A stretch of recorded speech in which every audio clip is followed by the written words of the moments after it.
আসসালামু আলাইকুম রহমতুল্লাহ ওবরাকাতুহু। সম্মানিত দিনী ভাই বোনেরা, আপনারা সকলে কেমন আছেন?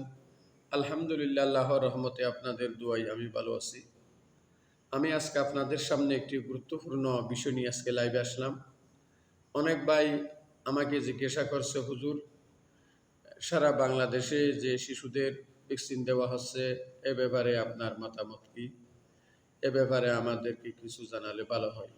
সেজন্য আমি আজকে সরাসরি সে সম্পর্কে আলোচনা করার জন্য আজকে লাইভে আসলাম। সারা বাংলাদেশে 12 অক্টোবর থেকে 12 নভেম্বর পর্যন্ত সারা দেশে টাইফয়েডের টিকা দেওয়া শুরু হয়েছে।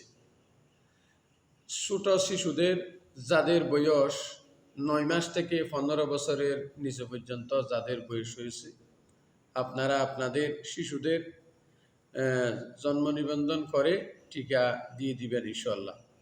সারা বাংলাদেশে সরকারিভাবে বিনামূল্যে বড় ডাক্তারের, বিশেষজ্ঞ ডাক্তারের পরামর্শক্রমে এই টিকাটা আনা হয়েছে এবং দেওয়া হয়েছে।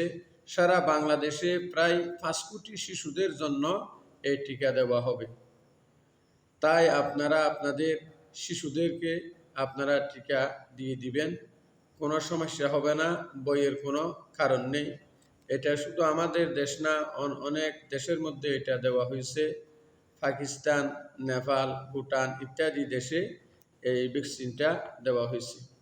তাই আপনাদের কোনো বইয়ের কারণ নেই। আর অনেকে এটা নিয়ে গুজব ছড়াচ্ছে, আপনারা তাদের গুজবে কোনো কান দিবেন না। অনেকে বলে এটা দিলে বাচ্চা হবে না, শরীর শুকিয়ে যাবে এবং সারা জীবন জ্বর থাকবে, শরীর দুর্বল হবে। এটা বিদেশিদের একটা চক্রান্ত। অনেকে অনেক রকমের নিয়ে গুজব ছড়াচ্ছে, তাই আপনারা এই গুজবে কোনো কান দেবেন না। এটা আপনাদের জন্য আমার বিশেষভাবে অনুরোধ রইল। তাই আপনারা আপনাদের শিশুদেরকে, যাদের বয়স 9 মাস থেকে 15 বছর মতো হয়েছে, তাদেরকে আপনারা টিকাগুলা দিয়ে দিবেন ইনশাআল্লাহ। তাই আপনাদের কোনো সমস্যা হবে না। সবাই সুস্থ থাকুন, ভালো থাকুন, পরে দেখা হবে। ধন্যবাদ সবাইকে। আসসালামু আলাইকুম রহমতুল্লাহ।